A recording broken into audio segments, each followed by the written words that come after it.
Okay. All right. We are back for episode 16 of Abedin and Abedin. And today with us, we're very honored to have Brandon Timinsky. Hi, Brandon. How are you? Good. All's well. Thank you so much for having me. No, not at all. It's a pleasure to see you here. And I have to start with a question that I'm sure that you hear at least, 3 or 4 times a day. What are you doing in Pakistan, bro? Like what is happening here? Yeah. So, yep, definitely more than once a day I get this one. But yeah. So, quick background about myself. I'm an entrepreneur for the last 14 years in a number of different verticals. Technology entrepreneur. My last business was acquired in the end of 2017. So I decided to take a break, explore opportunities in Asia, and was first in Indonesia, looking at that market. I was infatuated with the opportunity for fintech specifically. But then I was introduced to Pakistan by a friend of mine from university.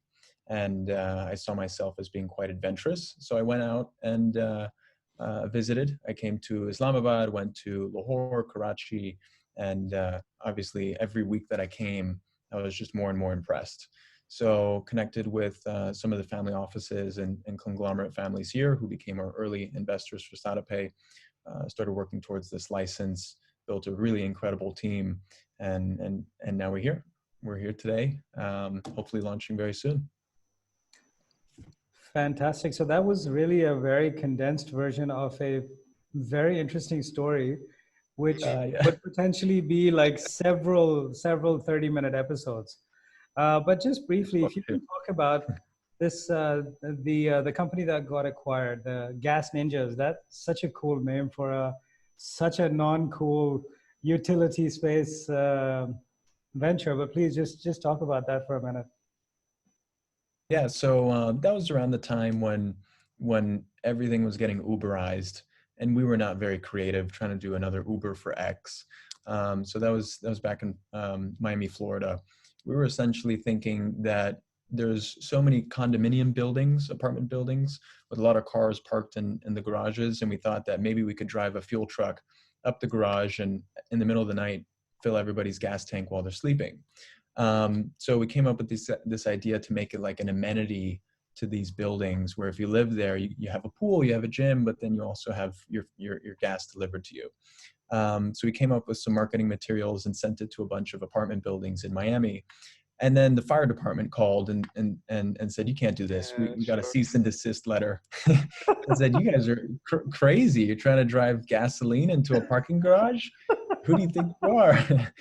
So we had to change the idea, obviously. We pivoted a number of times. We pivoted probably 4 or 5 times, ran out of money probably twice, and self-funded. It was just my co-founder and I, Barrett, self-funded the operation from our prior savings, and eventually came across a model which involved enterprise companies in America, which have these huge fleets of vehicles, and at night they're not parked in one like parking lot. Usually these employees take all of these vehicles home. So these could be like the technicians working on your internet when they come and fix your modem. They could be pest control. So a huge percentage, upwards of 90% of all fleet vehicles are taken home every night in America. So we decided to fuel these company vehicles in the employee's driveway to save money for the fleet. So we picked up some Fortune 500 customers and then exited to an energy company in Silicon Valley. Nice. That's a great story. I try to condense it a little bit. No, I know. There's so much there. There's so much. I know there's a lot more there, but in the interest of time and knowing that you have a hard stop coming up at 8:30. SadaPay. I've read the story. I've read the stuff on the. I mean, it's getting a lot of press right now. American entrepreneur coming into Pakistan, setting up this potentially game-changing solution to a lot of the fintech challenges that we have. So, talk us through the thought process. I mean, we understand how you arrived in Pakistan, but what is it that you're wanting to do at SadaPay? Yeah, so essentially there's I think a few needs here that are not being met or not being met well enough by the existing players in the financial services sector. And obviously there's a lot of smartphones, a lot of new ones coming online, and we can deliver financial services these days through this device that's sitting in your pocket. So I've noticed that the financial institutions here are very vendor reliant, and they tend to have really weak tech teams. So when you have financial service companies or financial institutions around the world, they have access to a lot better technology, let's say, because these tech companies building for banks are building for US dollar financial institutions, euro financial institutions, British pounds. And there's not so many great technology providers for, you know, rupee denominated financial institutions that have to work with a regulator like the state bank and have very specific compliance requirements. So there's limited options here, but there's so much opportunity in fintech. So we're trying to do something as much as we can from scratch, where we can find a business model that is more aligned with the customer, a business model that doesn't punish the customer for using their account. In the United States, we see that banks charge for overdraft fees if by chance you go over the amount of money that you had in your account. So punishing that user for availing your services kind of puts you at a disconnect with that customer. Maybe the customer gets frustrated with you. Maybe it's just an unpleasant relationship overall. So I think we can fix that by just tweaking the business model a little bit. So we're looking to offer the basics for free, a free wallet with free bank transfers and a free debit card, and even covering the costs of cash withdrawals. And then we will generate revenue where we are creating efficiencies for these customers, whether that's an individual or a freelancer or a small business. So if we can create an efficiency, then they don't mind paying a small fee or a commission. So we're doing our best to see if we can align our business model so that customers are more aligned with us, and potentially we can have a better long-term relationship. How's that? So when I say we're looking to solve needs that are not being met, freelancers are a great point to talk about, because they have very irregular income. They don't have physical, like, paper pay slips, and traditional financial institutions here, they're running on paper. But banks were built for a time of paper, and now we're not in the time of paper. We're in the time of exchanging things digitally, you know, sending messages over our phone and you know, exchanging money digitally. So the physical infrastructure is really not required in most cases. So by removing those costs of managing the physical infrastructure, we can reduce the costs of delivering financial services and approaching the business model very differently so that we can better align with the customer. So trying to be concise. No, can I jump in here for a second? Yeah, please do. Yeah. Okay, so I was just wondering, so you're not a digital wallet, or are you a digital wallet? So we aspire to be a digital bank, but the license that we'll be using now is called the Electronic Money Institution License, okay, which basically lets you do most of the fun stuff of a digital bank. You can take deposits, you can do the payments, you can issue your card to your customers, but you can't lend off of your own balance sheet. You can't put your customers' funds at risk like a bank would. So we have a little bit less trust from the regulator now, okay, which means that our customers' funds have to be held with a bank in a trust account.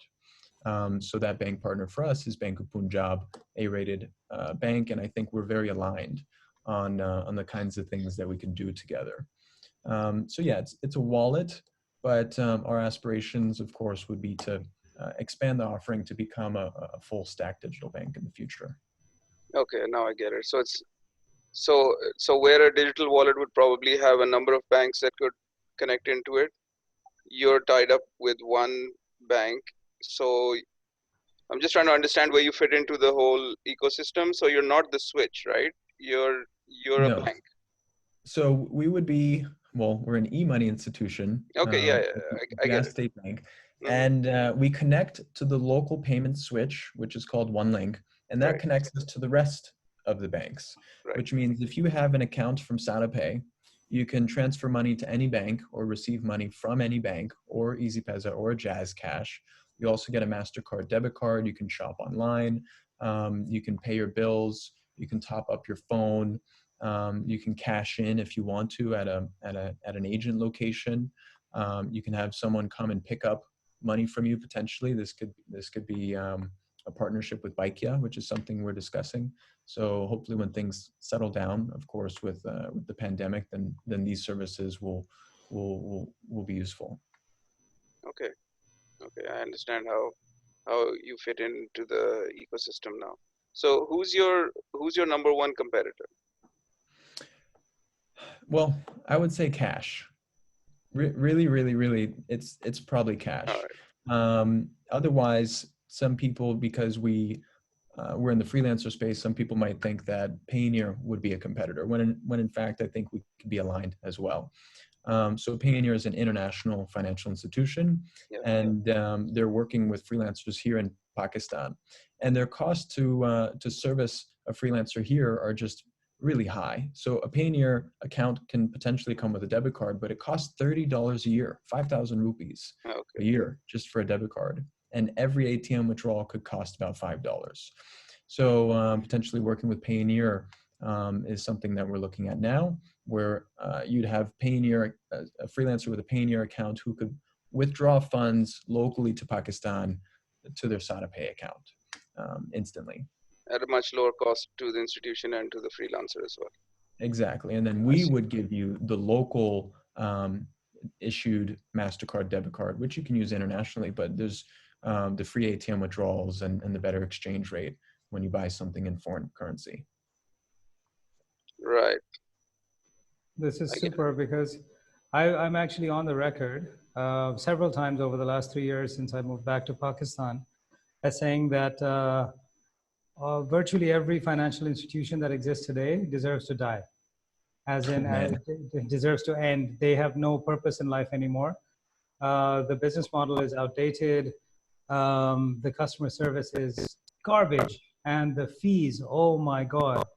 I mean, you're getting hit with fees left, right, and center for things that have little or no value to you. Yeah. So so sounds like you guys are talking about saving people money, bringing efficiencies to a pretty inefficient banking system, and improving the customer experience to the point where people will actually want to deal with you rather than deal with anyone else, regardless of whether you're saving them money or not. Yeah, exactly. So Sada in Punjabi means hours, I guess. But Oh, in yeah. in Yeah. Urdu, it means simple. And it Yeah. also means simple in Arabic. It Uh-huh. also means simple in Kazakhstan, Uzbekistan, Tajikistan, Azerbaijan, all those places, because maybe we end up expanding to Central Asia and throughout the Middle East. But right now we are focused 100% on Pakistan. And banking, as you just described, has become super, super complex. So if we can distill that into a really simple experience, and even be careful with how we speak to a customer, if we can be sada in our customer communications, where you don't need to understand financial jargon to manage your money. So if we can be thoughtful with the customer experience from front to back, how we are available. So for example, you can live chat with someone from the SadaPay app when you have a problem. Usually when a customer has an issue with their financial life, they're not in a bank branch when they have the problem. They're home or they're out and about. And then, oh, I have a problem. Now I have to run to the bank branch, or maybe I have to call and wait on hold for 15 or 20 minutes to speak to someone. And that's irritating. Like maybe I just discovered that money is missing from my account, and that's stressful. That's a stressful place to be. So we would like to be there in that moment of need when you have this issue, so that you can speak with us immediately. So investing, instead of having to invest in physical infrastructure, we can invest in better customer service. So we can be there for you in a minute or two. And you can speak to us in real time. And little things that banks make you do now, we can avoid. Like if you want to shop online and you want to buy something from a store that's in dollars, for example, your bank will usually have you call and enable international transactions before you're allowed to do that. And that's because the bank systems here are running on really old technology. So their fraud detection is really not that good. One of the things that we're doing is trying to eliminate that friction from the customer's life. The debit card that we'll issue actually has no numbers on it. It's just a piece of plastic. If you look at it, if someone else looks at it, they can't copy your number and spend money. Your card is, your card number is sensitive, so we only put it in the app. And then to view your card number to make an online transaction, you just have to log in. You could do your facial thing, your fingerprint, or your PIN. And then when you see your card number, you have to press view card number. We can track that event of you viewing your card number to any subsequent purchase a few minutes later. So viewing the card number would unlock your card, let's say, or notify our system to understand that you have been authenticated and you are about to make a purchase. So we don't have to decline your transaction or even ask you if you're going to make a transaction. So adding some simplicity to how we manage money so that it can just be seamless and it can kind of fit into your life without having that unnecessary friction just because we're unsure. We can be more sure because we have a lot of information about you from your phone, of course, that you provide with consent. So if we see that your phone is here in Islamabad and then there are purchases happening elsewhere, obviously, then that's probably not you if it's a swiped purchase. So better fraud systems, better compliance. Better compliance can be a competitive advantage too, not just a fancy app with more features. Sure. So can you talk us through the product development process that you guys follow? Because it seems like you are simplifying a very complex operation. And so how does it work? Is it just you? Is there a product development team? Do you interact with the banks? Because it seems tough what you're doing. Yeah. So, we're really grateful that we're not reinventing the wheel here. We're simply just looking around the world and watching all of this amazing innovation that's happening, picking and choosing what might work best here and actually executing on it, actually having the team with the capability to build that in-house. Okay. Whereas banks, they see something shiny over in another country and they can't really act on it. They maybe have to reach out to their vendor, submit a change request, or maybe that vendor can't even do that. So I mean, the banks have other issues. They have legacy systems from 1978. Yes. I personally know banks where 28 or 30 different legacy systems coexist, where making a change in one system doesn't necessarily mean that the change has been reflected throughout the other bank systems. It's nightmarishly backwards. It's really unbelievable sometimes. Yeah. All right. Awesome. So Brandon, a few episodes ago, we had a guest from Fori. I'm sure you know Fori.pk. So Yeah, very cool. yeah, so their CTO joined us for a brief discussion, and what he was talking about was leapfrogging plastic altogether, and he wanted to go. I mean, he wanted to enable a broader, I guess, financial inclusion, where there was no need for a physical piece of plastic ever. That you'd never actually need to use plastic. And I think that was getting to FinTech 4.0, like I guess they've done in China or are in the process of implementing in China. You guys are coming in with what I see as sort of a hybrid. So it's leveraging off of a relatively small user base currently, but hopefully growing that user base out over the next 2 to 5 years. Is that the plan? That's the goal. Yes, certainly. So I agree. That is certainly the future. 100%. We will be transacting without needing some sort of physical card. I think for now, so I study the diffusion of innovation theory, and it talks about 5 pillars of how an innovation will diffuse through a society. And one of the things that's often overlooked is compatibility. And in Pakistan, this is a true hardcore cash economy. And the thing is, for digital financial services to diffuse through this cash economy, it has to be compatible. So for us, we knew that the only way, or probably the more likely way to succeed, is that we had to embrace cash. We have to embrace existing user behavior before we could work to start changing it. So people will be averse to trying this new digital financial service if they put money into it, but then they can't really take money out so easily. So by giving the card, one of the things that we're trying to accomplish is giving that person access to their cash. If they wanted to cash out at any time, we remove that friction by giving them the card and subsidizing the ATM costs. So 3 times per month, you can go to any ATM in the country and take out cash. And that reduces the barrier of entry for people to try. Another pillar of diffusion of innovation theory is trialability. How easy is it for me to test the waters out for myself to see if I really like this? So observability is another pillar of diffusion of innovation theory. Can I see it in the market and see for myself if I want to be a part of that future? And the card, we have this bright teal minty color with the peach on the back. It's observable. So when you see a person, you'll love it.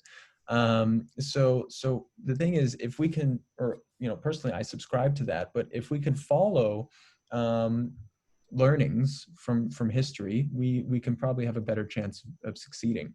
And here it's a cash economy. We need to be compatible.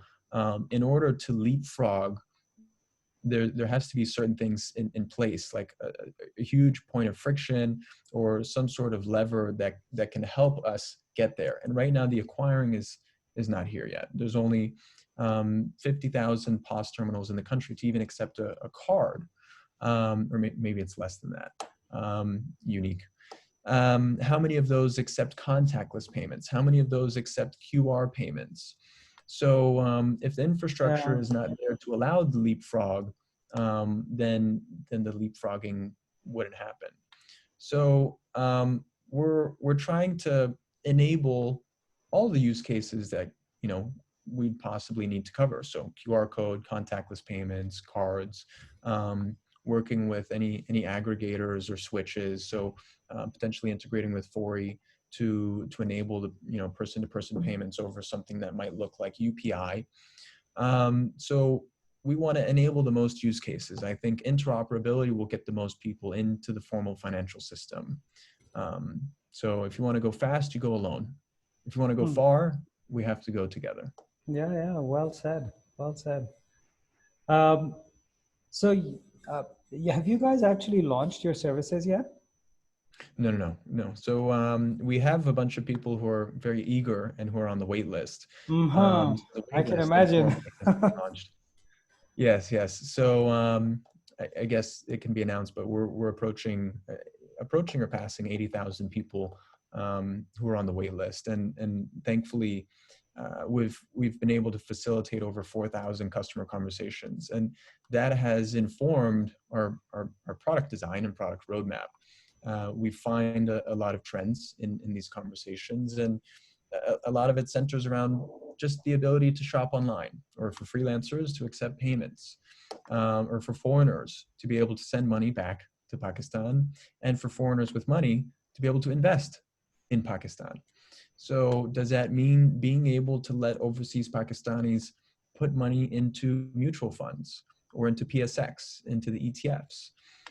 So we're trying to learn from our customers what the pain points are, so that we can craft a solution for them that, from what we learn, might be good for us here. So nobody knows the answer. Nobody knows how to include the most people in the financial system, but we have a pretty good idea of where to start and how to be methodical in our approach to reaching real product market fit with the different customer pain points that we're trying to solve. So just a lot of learning, a lot of agility, if anything. Nice. So we've got about 3 minutes, Salman. Any questions? Yeah, I just love this idea of having people lining up to take on your service, and then reaching out to them and using them as a focus group. That's a very, very interesting non-agile model product development process, and it's mind-blowing that you create the hype, you bring people onto a subscription list, and then you start talking to them to figure out what they actually want, and then build what they want. That's taking product design theory and inverting it in a weird way. I love it. Yeah. Also, it helps build brand affinity when customers can communicate with you as a company and feel as if they're a part of creating this company. And lately I've been talking a lot about love, and it's kind of strange to bring love into business, but you want your customers to love you, right? And if you can foster that love, they will do strange things for you. They will tell their friends how good you are.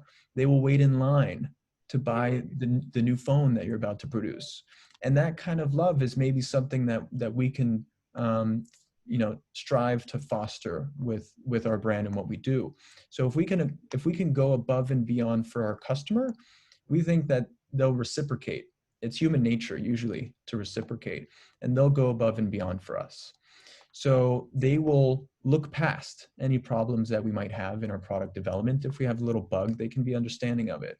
They'll look past if it's taking a little bit longer for us to release a certain feature because we really want to get it right. So fostering love, not just with customers, but even within the team, making sure we all love each other. We want to work with each other. We want to fight for this mission that we're all going after together.